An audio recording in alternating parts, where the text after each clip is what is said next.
தஞ்சை பெரிய கோவிலுக்கு அருகே மின்கம்பம் முறிந்து விழுந்து விபத்து ஏற்பட்டிருக்கிறது. அண்மை செய்தியாக பார்க்கிறோம். தஞ்சை பெரிய கோவில் அருகே மின்கம்பம் முறிந்து விழுந்ததில் ஒருவர் உயிரிழந்திருக்கிறார். விவரங்களை வழங்க செய்தியாளர் காதர் உசேன் இணைந்திருக்கிறார். காதர் உசேன், மின்கம்பம் முறிந்து விழுந்திருக்கின்ற அந்த காட்சிகளை பார்க்க முடிகிறது. இளநீர் கடை மீது மின்கம்பம் விழுந்திருக்கிறது. என்ன நடந்தது? அதாவது பூங்குழலி, தஞ்சை பெரிய கோவில் சோழன் சிலை பூங்கா அருகே இளநீர் வியாபாரி மீது மின்கம்பம் விழுந்ததில் சம்பவ இடத்திலேயே உயிரிழந்திருக்கிறார்.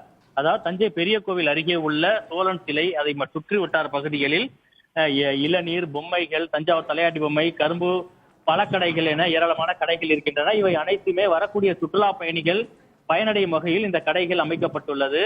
இங்கு ஏராளமான சுற்றுலா பயணிகள் வந்து வாங்கி செல்வது வழக்கம். இந்நிலையில பாத்தீங்கன்னா தஞ்சை பெரிய கோவில் சோழன் சிலை அருகே கடந்த கும்பாபிஷேகத்தின் போது மின் மோட்டார் பொருத்தும் பணி நடைபெற்றது. கடுமையான எதிர்ப்பு தெரிவித்ததை அடுத்தும் அதே போல தொல்லியல் துறை எதிர்ப்பு தெரிவித்ததை அடுத்து அந்த மின் மோட்டார் பணி அப்படியே நிறுத்தப்பட்டு அங்கு உள்ள மின்கம்பங்கள் அனைத்துமே செயல்பாடற்று தற்போது வரை உள்ளன. செயல்பாடற்று உள்ள அந்த மின்கம்பங்கள் அனைத்துமே சேதமடைந்து உள்ளதாக ஏற்கனவே கூறப்படுகிறது. இந்த நிலையில பாத்தீங்கன்னா அந்த சோழன் சிலை பூங்கா புதுப்பிக்கக்கூடிய பணிக்காக அங்கு உள்ள மரங்களை வெட்டுவதற்காக இன்று காலை தொழிலாளர்கள் ஈடுபட்டிருக்கிறார்கள். அந்த மரங்களை வெட்டக்கூடிய பணி ஈடுபட்டிருக்க போது மின்கம்பத்தின் மீது ஏறி அந்த மரத்தை வெட்டியதாக தெரிய வருகிறது. அந்த மரத்தை வெட்டும் போது அந்த மரக்கிளை மின்கம்பத்தின் மீது சாய்ந்து அந்த கடையில் கரும்பு ஜூஸ், இளநீர் கடையில் வியாபாரம் செய்து கொண்டிருந்த சுப்பிரமணி என்பவரது மேல் விழுந்ததில் அவர் சம்பவ இடத்திலேயே உயிரிழந்திருக்கிறார். அதாவது குறிப்பாக இந்த மாநகராட்சி சார்பில் அங்கு உள்ள பூங்காவினை சரி செய்யும் பணியும் புதுப்பிக்கக்கூடிய பணி நடைபெற இருக்கிறது. அதற்காக அங்கு உள்ள மரங்கள் மற்றும் சுவர்கள் அகற்றக்கூடிய பணி இன்று காலை தான் தொடங்கியது. அந்த 5 பேர் இந்த மரம் வெட்டக்கூடிய பணியில் ஈடுபட்டிருந்திருக்கிறார்கள். அவர்கள் மரத்தின் மீது ஏறியும் அதே போல மின்கம்பத்தின் மீதும் கால் வைத்து வெட்டியதாக கூறப்படுகிறது. இந்த நிலைமையில பாத்தீங்கன்னா இந்த நிலைமையில தான் இந்த விபத்து நடைபெற்றிருக்கிறது. சம்பவ இடத்திலேயே சுப்பிரமணி உயிரிழந்திருக்கிறார். உயிரிழந்ததை அடுத்து அங்கு உள்ள வியாபாரிகளிடையே இது ஒரு பதட்டமான சூழ்நிலை ஏற்படுத்தி இருக்கிறது.